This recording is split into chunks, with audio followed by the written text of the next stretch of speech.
Yeah, you. It's time for another episode of Dorothy and the Dealer. This week they're going to be talking about trying to change the people around you. Let's listen in on the conversation.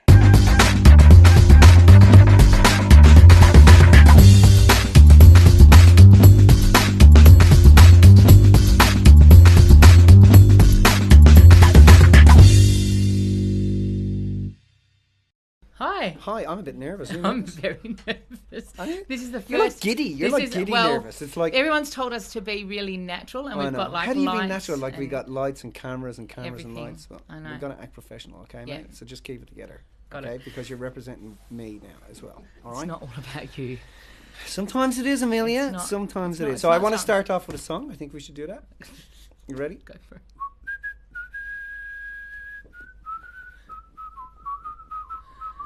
Do you know that just quickly that was my wife's father's song, his favorite TV show, which was about those two old dudes. I can't remember what it was. The Odd Couple. The Odd Couple. Very good. God, you would have been a You fetus sound when that came out. Like, surprised. Go on. anyway, so but that was her. And when one year it was like her dad's anniversary of his death. He'd been dead for ages, and that day I just started singing that song, and she didn't know that. literally she just burst into tears. Like, oh Really? my God, that's my dad. My dad died this day. So Tuning in. just saying, that's kind of what we That's, could talk I was about. today. actually thinking that's kind of what we're going to talk about But that today. wasn't set up, this was is, well, so this is episode 1 of Yes, of our currently unnamed podcast. Yes. Very natural. Yeah. Podcast. Yeah. I can see. Yes. Yeah, Do you feel natural? Yeah, I feel natural.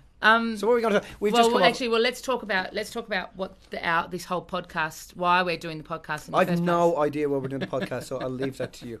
Well, we're doing the podcast so that people can see, get to know us a little bit, Sure. and also for us just to be ourselves and talk about anything that we want to talk about in whatever way we want to talk about Yeah. it. So we're not restricted anyway to. Yeah. I don't know, share our information because we've We're not got in front a of an shared line audience. of information Yeah. to share about. There's a lot to get out. Yeah, there's lots. But we've just come. Speaking of a lot to get out, we've just come off a 7-day STP program, which is like 14 hours a day, just in landed from Melbourne on Saturday. We were sat on the tarmac for about 6 or 2 hours before we flew because of the winds. And we had a lot of. It was good. Every time we do that program, that 7-day program, it's pretty awesome. Yeah, and it was when we think about when I think about what the theme was. If we talk about what the themes seem to be, like on about day 3, people started to get this inside out thing, and I think that it's lovely to watch people start to realize, oh my God, I'm actually influencing the world from the inside out. Yep. Yeah. And so and what happens is there seems to be a switch that flicks inside of people where they realize, oh, okay, so I've been expelling all of this energy trying to change my world and my environment and trying to, compete and get to where I needed to get to, when in actual fact, the only place that change plays into the illusion that something is wrong, but the only place that people had to move was on the inside, and how the world, our outer world, is waiting for us to adapt. Yeah. So the common theme is that, or the biggest.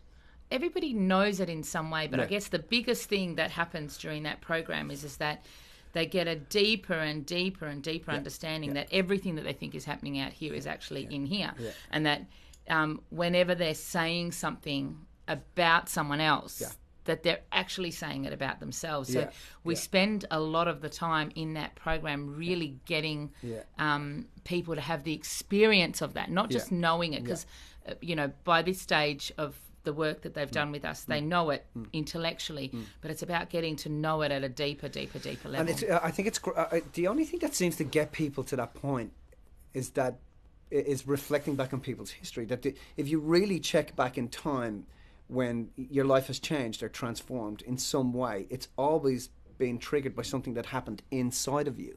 Does that make sense? Yes, but yes and no, though, because it's happened. The only reason that they've gone inside is because something's happened outside. Yeah. So they're looking on the outside and they're saying, like a common thing that people will come to us to begin with is that they're pissed off with their husband, or they're pissed off with their mum, and they're pissed off with something that's gone on outside of them. And the only way that gets them to shift or to realise that there's something different is when they get to look on the inside. So it seems like then that the realization of a person getting that their outer world is pressurizing them to look at stuff You know, it's, you know, because we're pressurized all the time. You know, you come up to a set of traffic lights. You know, you got a brake. That's pressure. You know, so we're being kind of perturbated or pressurized from the outside in, and that pushing of us from the inside out, or from the outside in, makes us stop and go, okay, I need to do something. But what do I do? How do I do it? How do I create the reality that I want if I feel as if I'm, you know, pressurized all the time, or I'm wanting to change everybody else? You know, so many people go to me, oh my God, can you fix my husband? And I really want my husband to do this. And it's like, you can't do that. You know, you have to understand, you're trying to fix in them what you haven't worked out in you. What you haven't worked out in you, what you haven't loved in you. Yeah, it's like if you want to be able to fix your husband, maybe you've got to communicate different, or you've got to take responsibility for what you're blaming them for, which is difficult for people, you know. Yeah. Because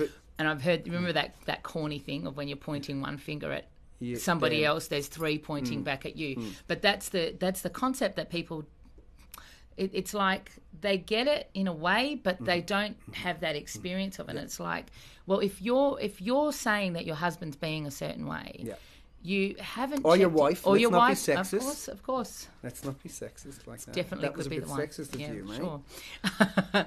Let's say your husband's acting a certain way, and give us an example. Controlling. Controlling's a big one for me. Is it? Yeah. Right. It took me a while to recognise that I was controlling, and that to be okay. You're not controlling. I am. I'm very controlling, and I'm okay with it. I'm okay with it. So it's that I've lost what I was going to say. You were talking about controlling. Yeah, I know. How we're trying to fix that in the husband. Yeah. So if we're expecting that, if we're labelling the husband as being that way, then it's because there's a part of us that has that trait, quality, characteristic, and we don't want to own up to it because we think that controlling is bad. And so as a result of that, it's easier to blame the husband, or it's easier to point fingers at, you know, it could be the husband, it could be the boss, it could be the kids, it could be anybody, and instead of recognizing that that's a quality and trait within ourselves. Yeah. And the other thing is that you kind of have to be ready for that point, you know what I mean? Like, sometimes, you know, it's difficult for people to conceptualize the fact that their husband is just them. You know, they're just you. They're just projecting back to you your unfinished business. And I know in my life, like, it was for years, it was difficult because I got a really strong, like, my wife is really headstrong. She's really, you know, she's really switched on. She's comes from a very left-wing background and family. So, but it was difficult at first for me to go, okay, well, where am I that? You know, but those pressures turn up in our lives to bring us together. You know, they're you know, humans do one of three things. They either revolve in their emotional states, or they evolve in their emotional states, or else the relationship dissolves and dies. So, and lots of people spend time in that revolution state, you know, where they're just having to agree to disagree, agree to disagree, agree to disagree, agree to disagree. And then I've found that the thing that actually gets a person to wake up is when they stop and go, okay, what am I condemning you for? If I'm not able to fix it in you, maybe I can evolve it in me.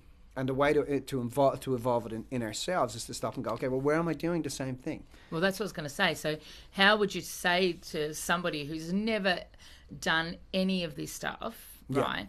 How would you say to them that they, you know, because sometimes for some people it's pretty like full on. What they're seeing outside of them is really, really full on. Yeah. And the truth about it is that we know, because we've done this for many, many years. We've been working together for like 14, 15 years now. Is it that long? It's been that long. Feels like it went so quick, didn't it? I know. But we've been doing things happen fast when you're in love, right? Yeah. Love speeds up space and time. Yeah. So you've made me lose my train. Have I? Yeah. How many beers did you actually have in the weekend? Before I came in here? Did you? Were you drinking again before you came in here? I need to remember where I was at. Come on, you can do it. Not if you keep interrupting me. Some people have had stuff that's happened. Like, we've been doing this for a long time, right?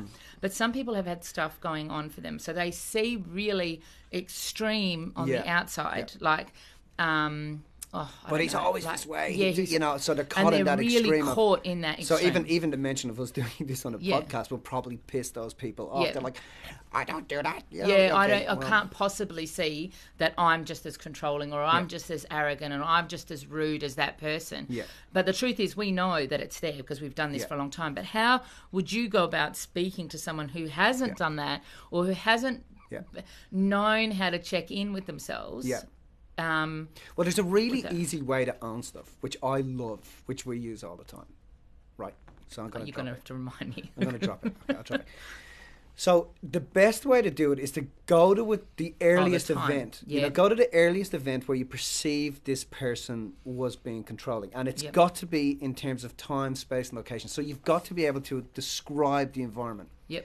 Because when we're going to transform our lives, it can't be generic. It has to be... That's a big thing, because people they see Yeah, someone but I've tried to being do it. rude. So I'd say this to them, and I go, Yeah. yeah, but I've tried to do that. And I go, no. You're not. You got to listen to what I'm telling you to do. because they're not being specific. Because they're not being specific. Yeah. So you've got to be specific. You've got to be in that time. Let me interrupt there, right? Because the reason though you have to do that is because when somebody is condemning someone else for being rude, Yep. they're trying to say that I would never do that. Yeah. And because their brain is caught in I would never do that, Yeah. the only way to get the brain to see anything different is to go to a specific moment. Yeah. Because if you're not going to a specific That's moment, right. you're screwed. You're Go ahead. And if you don't go to if you're generalizing the event and the time, you'll get a general answer. And a generalisation of the event is like, I always did this, or he always did does that. that, yeah. It wasn't. We're not going to a specific time. Yeah, you're labouring the point now. Okay? Yeah, no, I know. Sorry. So anyway, so if we go to the if we get them to go to a specific event in terms of time, space, and location. So when I'm working with a person, I'll say, no, I need to know, okay, what colour was the carpet? Where were you standing? Were you in the kitchen? Okay, who else was in the kitchen? Who was opposite you? Who was there? What colour are the tiles? What was on the cooker? So they're actually in the moment. And then when they're in the moment, you say to them, okay, how many years ago was that? And they'll go, oh, that was, 15 years ago when we first met. How long had you been together? We'd been together about 5 months. Okay, so that was the first time that you got that they were being controlling. Is that right? And they'll go, yes. And then I'll say, okay, when you worked out that they were being controlling, did you then start to control your emotion towards them or your behavior around them at that time? And they'll go, well, yes. And I'll say, okay, so at that time, 15 years ago, in the kitchen, they became controlling. And in that exact moment, you became controlling. And they'll go, yes. And I go, okay, so, and do you see then that 15 years ago you became controlling, and for 15 years you've held that concept in your mind and you've never done anything about it, you've never spoke about it, you've tried, but you've done it from perhaps your way. But you see then that for 15 years you've also been controlling. In that moment, they can sometimes literally spontaneously burst into tears and go, holy shit. Yeah, so everything you've been condemning them for doing, you've just been doing to the same degree, just in your own way. Everyone does it in their own way. And everybody does it in their own way. And that's a really, really great technique for taking responsibility. Because only when we take responsibility can we invoke change or transformation in our lives. Yeah. So you have to get that they're just you. And perhaps they're calling on you to get that you've been controlling, but also to elevate your behaviour to a new level. Because, well, I like that. I think, to me, it is all about responsibility. And I think when I first came along and did this work, it was... I always felt like, it was... if I could change everyone else around me, my life would be okay. If I could fix everybody else, that I would be fine. It was their issue. Well, it's their fucking fault It's at their the end, fault. isn't it? Yeah, totally. So that was my mindset coming in, because I didn't get that I was the one projecting it. I didn't get that it was coming from how I saw it. And it wasn't until I saw it and until I looked that I realised that actually, as soon as I shifted at a deep level, that everybody around me shifted, and I was the common denominator. I was the one in charge.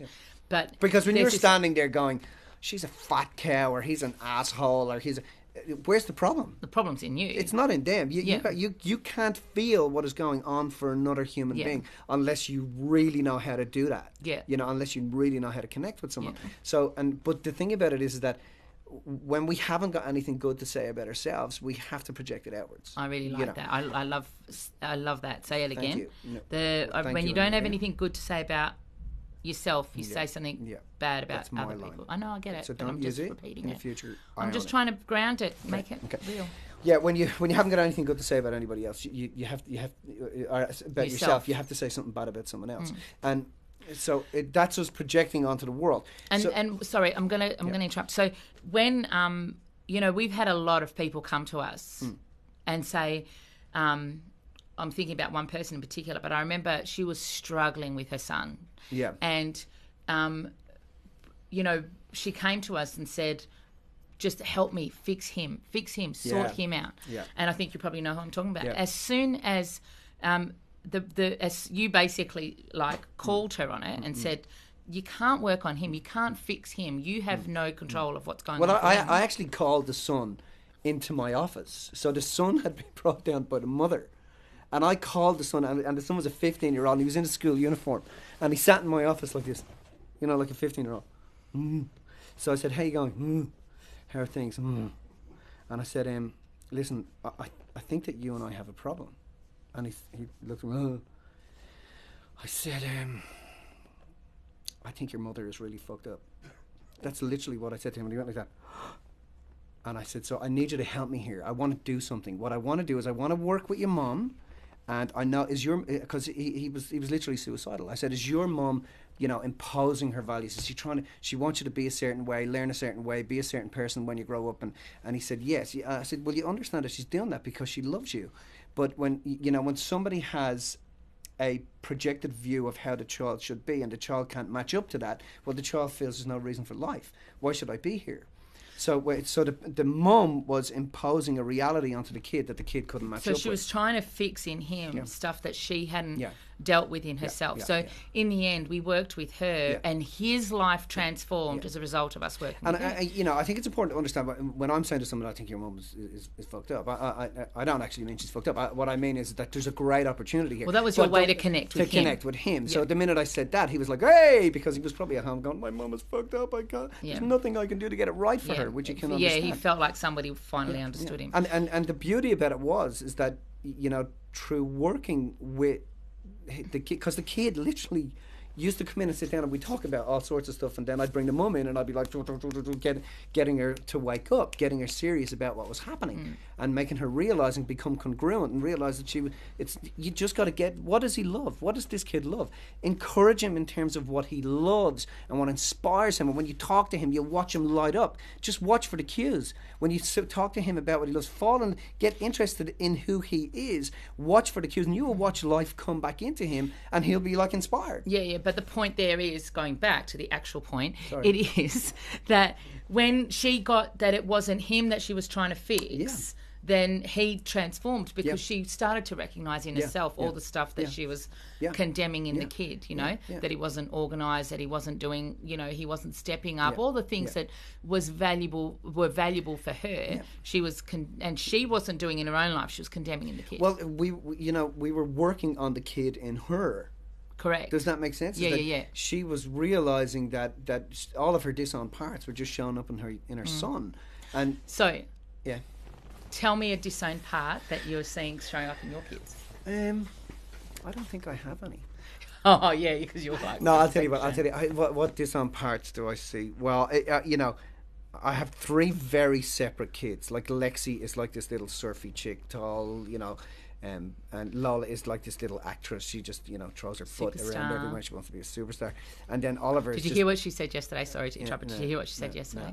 No. She introduced herself saying, I'm a fashionista and I'm wearing high heels.